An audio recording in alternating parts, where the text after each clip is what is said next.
Good morning बच्चों। आज हम कक्षा 10 की गणित में प्रश्नावली 10B का सवाल नंबर 9 देखते हैं। अच्छा, 8 सवाल मैंने आपको सॉल्व करवा दिए। आप लोग किताब लेके साथ में बैठे, बहुत बेहतर समझ में आएगा। तो 9 कहता है दो वृत्त एक दूसरे को, तो बात कर रहा है दो वृत्तों की। जैसे यह हमारा हो गया एक पहला वृत्त और ये हो गया दूसरा वृत्त, तो ये दो हो गए हमारे वृत्त। आगे कहता है एक दूसरे को ए और बी बिंदुओं पर प्रतिच्छेदित करते हैं। प्रतिच्छेदित करते हैं मतलब काटते हैं। ये पहला वृत्त, ये दूसरा वृत्त, तो ये दोनों एक दूसरे को ए और बी पर काट रहे हैं। मैंने ए बी को मिला भी दिया।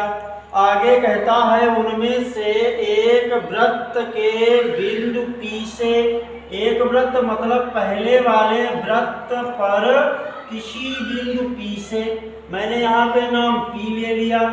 आगे कहता है PAC, जैसे P को A से मिला दिया, लेकिन अगला नाम C तक बोल रहा है, तो इसको मैं थोड़ा और आगे तक बढ़ाऊंगा और यह दूसरे वृत्त में पहुंच गया बिंदु C तक। आगे कहता है और PBD, ऐसे P को B से मिलाया, लेकिन अगले बिंदु D की बात कर रहा है, तो इसको थोड़ा और आगे बढ़ा दो और ये पहुंच गया बिंदु D तक। आगे कहता है खींची गई रेखाएं एक दूसरे वृत्त को C और D पर प्रतिच्छेदित करती हैं। मतलब ये दूसरा वृत्त है, तो ये C और D पर इस दूसरे वृत्त को काट रही है।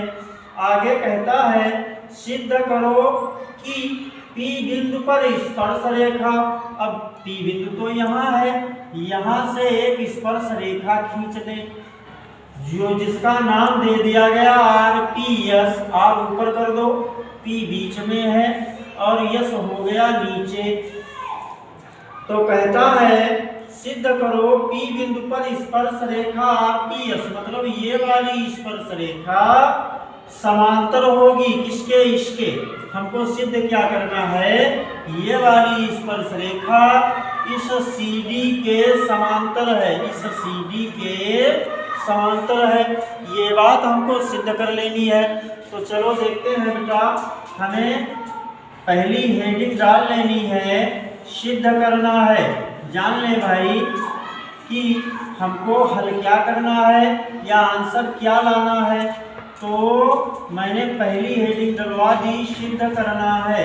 जो पूछ रहा है क्या, ये वाली स्पर्श रेखा, इसका नाम है RPS, समांतर का चिन्ह बना लें और लिख लें बेटा CD। मैंने आपको सिखाया जब कभी भी बात करें समांतर की, तो मैंने कहा Z वाले कोण, मतलब ये वाला कोण और ये वाला कोण बराबर दिखा दो, समांतर हो जाएंगी। बराबर दिखा दो तो समांतर हो जाएंगी। तो लेकिन यहाँ इस मॉडल का Z है नहीं, लेकिन इस मॉडल का तो मिल रहा है। देखो ये वाला कोण और आपको ये Z बन जाएगा, दूसरा ये वाला कोण इसके बराबर दिखा देना, समांतर हो जाएंगी। तो सबसे पहले देखते हैं बेटा, हम सिद्ध कहाँ करते हैं, उपपत्ति में। कहाँ सिद्ध करते हैं, उपपत्ति में। तो उपपत्ति में देखो, मैंने आपको सिखाया, पहले वृत्त में देखें, जीवा का नाम बताओ PA, जीवा क्या हो गई PA, और स्पर्श रेखा कौन हो गई PR, कौन हो गई PR। तो मैंने सिखाया जीवा और स्पर्श रेखा के बीच बना कोण, जीवा और स्पर्श रेखा के बीच बना कोण क्या नाम है, RPA। क्या नाम है बेटा, RPA बराबर होता है किसके, एकांतर वृत्त में बने कोण के। एकांतर वृत्त में कौन सा बना है, ये वाला, इसका नाम क्या है बेटा B। कौन वाला कोण बना है, B। तो ये वाला कोण इस कोण के बराबर है। क्यों बराबर है, जीवा और स्पर्श रेखा के बीच बना कोण एकांतर वृत्त में बने कोण के बराबर होता है, तो इसलिए RPA बराबर PBA। बच्चा क्या लिखेगा, PBA। इसको डाल लें समीकरण नंबर 1, समीकरण नंबर 1। ये वाला कोण इसके बराबर हो गया। और थोड़ा देखो, आपको कक्षा 9 में मैंने पढ़ाया भी है और सिखाया भी कि ABDC कहाँ है, दूसरे वृत्त के अंदर है और इसके चारों शीर्ष जैसे ABDC कहाँ है, वृत्त की परिधि पर है, वृत्त की परिधि पर है। जिस चतुर्भुज के चारों शीर्ष वृत्त की परिधि पर हो मैं उसको एक वृत्तीय या चक्रीय चतुर्भुज कहता हूँ। क्या कहता हूँ? चक्रीय चतुर्भुज। तो बच्चा हमारा लिखेगा 9। अब क्या लिखेगा भैया? कोण कौन सा? ये वाला कोण जो अभी अभी मैंने निकाला PBA। कौन सा कोण? PBA बड़ा PBA चक्रीय चतुर्भुज। किसका? चक्रीय चतुर्भुज। चतुर्भुज का नाम मैंने अभी तुमको बताया। चक्रीय चतुर्भुज का नाम है ABDC। ABDC का बहिष्कोण है। कैसा है बेटा? बहिष्कोण है। चक्रीय चतुर्भुज ABDC का ये वाला कोण, कौन वाला? बी वाला कोण बहिष्कोण है। और चक्रीय चतुर्भुज की प्रमेय में ये ऐसा बताया गया बेटा कि चक्रीय चतुर्भुज का बहिष्कोण सामने वाले अंतःकोण के बराबर होता है। मतलब ये वाला कोण किसके बराबर हो जाएगा? C वाले के। किसके बराबर हो जाएगा? C वाले के। तो इसलिए का चिन्ह लगाओ बेटा और लिख दो, इसलिए कोण PBA, मतलब ये बाहर वाला कोण का नाम PBA बराबर होगा किसके? चक्रीय चतुर्भुज के सामने वाले अंतःकोण के, जिसका नाम क्या है? ACD। क्या नाम है बेटा? ACD के बराबर हो गया। अच्छा, इसको हम डाल लेंगे समीकरण नंबर 2। अब बच्चा समीकरण 1 व 2 की हमको तुलना करनी है। 1 व 2 से, 1 व 2 से। 1 नंबर में क्या बोला? 1 नंबर में बोला RPA बराबर है PBA के, मतलब यह कोण इसके बराबर। और फिर 2 नंबर बोल रहा है यह कोण इसके बराबर। इसका मतलब ये वाला इसके बराबर हो गया, P वाला किसके बराबर हो गया? C के। किसके बराबर हो गया? C वाले के। तो समीकरण 1 व 2 से हमको क्या मिला? यहाँ भी PBA और यहाँ भी PBA। तो दोनों जगह से PBA हटा करके हमको क्या लिख देना है? RPA। इसलिए बेटा कोण RPA बराबर हो जाएगा किसके बेटा? ACD के। अच्छा, थोड़ा हम इसको और पढ़ेंगे। क्या पढ़ा है? RPA। अच्छा, एक ही जगह तक हम इसको C तक पढ़ दें तो क्या इसकी वैल्यू बदल जाएगी? बिल्कुल नहीं बदलेगी। तो मैं इसकी थोड़ी भुजा बढ़ा रहा हूँ। क्या लिख दूँ? RPA लिखा था तो इसको मैंने लिख दिया RPC। क्या लिख दिया? RPC। ऐसे ही मैं पढ़ रहा था ACD, एक ही बजाय मैं इसको P से पढ़ लूँ। क्या हो गया? PCD। तो ACD की जगह पे मैंने क्या लिख दिया? PCD। अब देखो भैया RPC मतलब यह कोण इस कोण के बराबर हो गया, मतलब जेड वाला कोण आपका बराबर मिल गया, ये इसके बराबर मिल गया। तो स्वाभाविक है, अतः आप लिख दें बेटा क्या? यह वाली स्पर्श रेखा क्या नाम है? RPS। बच्चा लिखेगा RPS समांतर होगी किसके? C के पास वाली भुजा। क्या नाम है बेटा? CD के। यही तो मेरे को सिद्ध करना था। बच्चा लिख देगा इति सिद्धम। इसका स्क्रीनशॉट ले लें। इसी क्रम में सवाल नंबर 10वां कहता है बेटा चित्र में CP वृत्त की स्पर्श रेखा हो गई। ये CP क्या हो गई? वृत्त को स्पर्श करने वाली, जिसका नाम होता है बेटा स्पर्श रेखा। यदि PCB बराबर 60, मतलब ये वाला कोण PCB बराबर कितना? 60 डिग्री। ये कितना हो गया? 60 डिग्री। आपको लिख लेना है कोण PCB बराबर 60 डिग्री। अच्छा, और क्या बताया? कोण BCA बराबर BCA, मतलब ये वाला कोण BCA बराबर कितना? 45 डिग्री। पूछ कौन सा रहा है? ABC, ये वाला कोण। आप इसको डायरेक्ट भी लगा सकते हो। देखो मैंने आपको सिखाया जीवा और स्पर्श रेखा के बीच बना कोण, मतलब ये वाला कोण एकांतर वृत्त में बने कोण के बराबर होता है, मतलब इस कोण के बराबर होगा। यदि ये 60 का है तो ये भी कितना हो गया 60 का। अब ABC है क्या बेटा, हमारा एक त्रिभुज है, और यदि हम त्रिभुज के तीनों कोणों को जोड़े तो उसका योग कितना होता है 180। तो बताओ, दो कोण पता है, 180 से 60 घटाया कितना बचा बेटा, 180 से 60 घटा लीजिए, 45 घटा लीजिए, आपको मिल जाएगा 75 डिग्री। आंसर तो 75 डिग्री है, लेकिन हमें लगा के बताना है। बच्चा क्या लिखेगा, चूंकि कोण BAC, ये वाला कोण BAC बराबर है किसके बेटा, PCB के, इस वाले के PCB के। क्यों बराबर है, मैंने आपको सिखाया जीवा कौन हो गई BC, स्पर्श रेखा कौन हो गई CP। जीवा और स्पर्श रेखा के बीच बना कोण एकांतर वृत्त में बने कोण के बराबर होता है। यदि ये 60 का है तो ये भी 60 का हो गया। वही मैंने लिखा BAC बराबर कितना हो गया 60 डिग्री। अब देखो दो कोण पता है, तीसरे के लिए आपको मैंने सिखाया कि त्रिभुज के तीनों अंतःकोणों का योग, त्रिभुज के तीनों अंतःकोणों का योग, अंतःकोणों का बेटा योग कितना होता है 180 डिग्री। कितना होता है 180 डिग्री होता है, ये बात हम जानते हैं बेटा। तो चलो तीनों कोण लिखते हैं। पहला कौन है ABC, पहला कौन सा हो गया कोण ABC। दूसरा कौन हो गया BAC, मतलब ये वाला, बच्चा लिख देगा कोण BAC। और तीसरा जो कि हमको दे दिया गया BCA, मतलब ये वाला कोण BCA बराबर कितना होना चाहिए 180। ABC तो हमको पता ही नहीं है, ये तो पूछा ही जा रहा है। BAC कितना पता है, अभी अभी हमने पता किया 60 डिग्री है। BCA कितना है भैया 45 डिग्री है, और बराबर कितना आना चाहिए 180 डिग्री। तो देखो ABC बराबर कोण ABC बराबर 180 के पास भेज दो, 60 और 45 जोड़ लिया कितना हो गया 105। तो 180 से 105 घटा लिया कितना आ गया 75।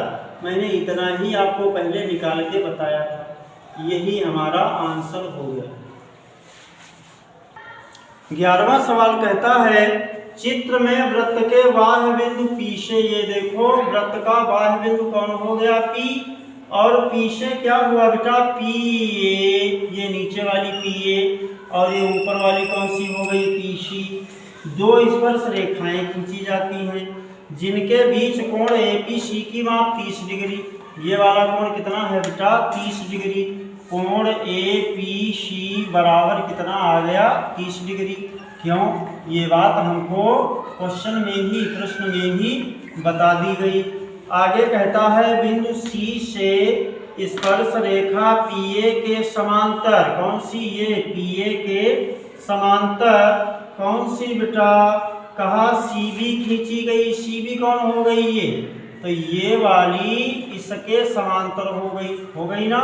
तो आगे कहता है तो BAC की माप बताओ, ये इस वाले कोण की पूछ रहा है ए वाले की। लेकिन थोड़ा ध्यान दें बेटा, ऐसे ही आप इसको सॉल्व कर सकते हो। देखो PA समांतर है किसके CB के, तो स्वाभाविक है ये वाला कोण इस कोण के बराबर हो जाएगा। यदि यह 30 का है तो ये भी कितना हो जाएगा 30 का। अच्छा, फिर मैंने बताया जीवा कौन हो गई BC, स्पर्श रेखा कौन हो गई DC। तो जीवा और स्पर्श रेखा के बीच बना कोण एकांतर वृत्त में कौन वाला, ये वाला एकांतर वृत्त में बने कोण के बराबर होता है। तो इसलिए जितने डिग्री का ये है उतनी डिग्री का ये हो गया। हमारा आंसर कितना बना 30, लेकिन इसको हमें लिख के दिखा देना है।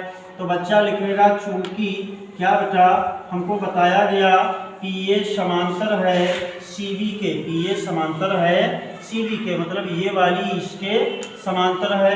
तो इसलिए बेटा ये वाला कोण क्या नाम है BCD। कौन सा कोण बेटा BCD बराबर होगा इस कोण के क्या नाम है APC, किसके बेटा APC के। तो APC है कितना 30 डिग्री। तो बताओ भाई BCD जो कि ये वाला कोण मैंने पहले लिख दिया 30 डिग्री। अब जीवा और स्पर्श रेखा के बीच बना कोण एकांतर वृत्त में बने कोण के बराबर होता है, तो इसलिए का चिन्ह लगाओ और आप लिख दो। इसलिए कोण BAC बराबर BAC ही पूछा जा रहा है। BAC बराबर कौन किस कोण के बराबर होगा? इस कोण के। क्या नाम है? BCD। क्या नाम है बेटा? BCD। और BCD तो अभी मैं ज्ञात कर चुका हूं, कितना आ गया? 30 डिग्री। मतलब हमारा आंसर क्या बना? BAC बराबर 30 डिग्री। स्क्रीनशॉट ले लें। इसी क्रम में 12वां क्वेश्चन कहता है बेटा चित्र में वृत्त के बिंदु A पर स्पर्श रेखा DAE ये वाली एक स्पर्श रेखा खींची गई और वृत्त के अंतर्गत त्रिभुज ABC ये वाला त्रिभुज ABC बनाया गया वृत्त के अंदर। आगे कहता है कि CAE की माप, मतलब ये वाला कोण कितना है? 70 डिग्री। कितना है? 70 डिग्री हो तो इस वाले कोण मतलब ABC की माप बताओ। मैंने आपको सिखा रखा है बेटा जीवा और स्पर्श रेखा के बीच बना कोण मतलब ये वाला कोण एकांतर वृत्त में बने कोण के बराबर होता है। तो यदि यह 70 का है तो ये भी कितना हो गया? 70 डिग्री का। कितना हो गया बेटा? 70 डिग्री का। लगा के देख लेते हैं, केवल लिख देते हैं बेटा कोण CAE बराबर कितना? बेटा 70 डिग्री। कितना है? 70 डिग्री। क्यों? क्योंकि यह बात हमको मालूम है। अच्छा ये भी मैंने आपको बताया जीवा और स्पर्श रेखा के बीच बना कोण एकांतर वृत्त में बने कोण के बराबर होता है। तो इसलिए आप लिख दें कोण ABC बराबर है किसके बेटा? CAE के। तो CAE की माप कितनी है? 70 डिग्री। हमारा आंसर क्या बना? ABC बराबर कितना भैया? 70 डिग्री। इसी क्रम में सवाल नंबर 13वां कहता है बेटा चित्र में O केंद्र के वृत्त पर ये जो वृत्त खींचा गया इसका केंद्र O है। बाह्य बिंदु P से कौन कौन बेटा? PA और PB दो स्पर्श रेखाएं खींची गई। फिर कहता है यलयन वृत्त को बिंदु M पर एक और स्पर्श रेखा तीसरी खींची गई बेटा। यह यलयन ये क्या करती है? वृत्त को बिंदु M पर स्पर्श कर रही है। तो कहता है बेटा तो सिद्ध कीजिए। आप यहाँ पे हेडिंग डाल लें क्या बेटा? सिद्ध करना है। सिद्ध करना है। क्या सिद्ध करना है? सिद्ध करने के लिए बता रहा है PL प्लस यलयन बराबर होना चाहिए किसके? PN प्लस किसके भैया? NM के। ये बात हमको दिखा देनी है। कैसे कहा? PL और इसमें जोड़ा जाए यलयन और इधर PN और इसमें जोड़ा जाए NM। तो इनकी और इनकी टोटलिंग बराबर होगी। तो चलो ये बात हम सिद्ध करते हैं बेटा। सिद्ध करने के लिए मैंने बताया आप अपनी एक हेडिंग डाल लिया करें जिसका नाम है उपपत्ति। अच्छा मैंने आपको सिखाया क्या? चूंकि बाह्य बिंदु से मतलब बाहरी बिंदु से वृत्त पर खींची गई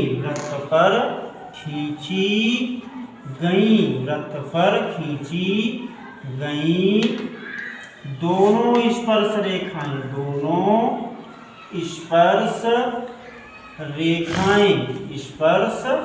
रेखाएं कैसी होती हैं बेटा? बराबर होती हैं। 10-20 चालू होने से पहले ही मैंने यह प्रमेय आपको सिद्ध करवाई है। इसको एक बार जरूर देख लेना। तो कहने का मतलब ये हुआ जैसे यह बाह्य बिंदु मतलब वृत्त के बाहर वाला बिंदु है P, तो P से यदि PA खींच दी जाए तो स्वाभाविक है क्या? PB और PB यदि खींची जाए तो PA और PB दोनों बराबर होंगी। तो आपको यहाँ लिखना है चूंकि बाह्य बिंदु P से क्या बेटा? पी से बाह्य बिंदु, पी से वृत्त पर कौन कौन सी, पीए तथा पीबी, पीए तथा पीबी क्या है, स्पर्श रेखाएं हैं। ये हमको दर्शा देना है, स्पर्श रेखाएं हैं, पीए और पीबी स्पर्श रेखाएं हैं। तो इसलिए पीए और पीबी बराबर होंगी, इसलिए पीए और पीबी बराबर होंगी। यहाँ पे चिन्ह लगाओ, इसलिए पीए बराबर होगी किसके बेटा, पीबी के। अब पीए के दो टुकड़े हो गए तो वो टुकड़े भी तो बराबर होंगे। जैसे मैं पी से पीए पढ़ रहा हूँ और यदि इसको दो खंडों में पढ़ूँ, क्या बेटा, पीएल, पहला टुकड़ा क्या हो गया, पीएल। आप यहाँ पे लिखें, इसलिए पीएल प्लस दूसरा टुकड़ा क्या बना, एल ए, क्या हो गया, एल ए। ऐसे ही पीबी के दो टुकड़े कर लें, पीएन पहला टुकड़ा और दूसरा कौन हो गया, एन बी।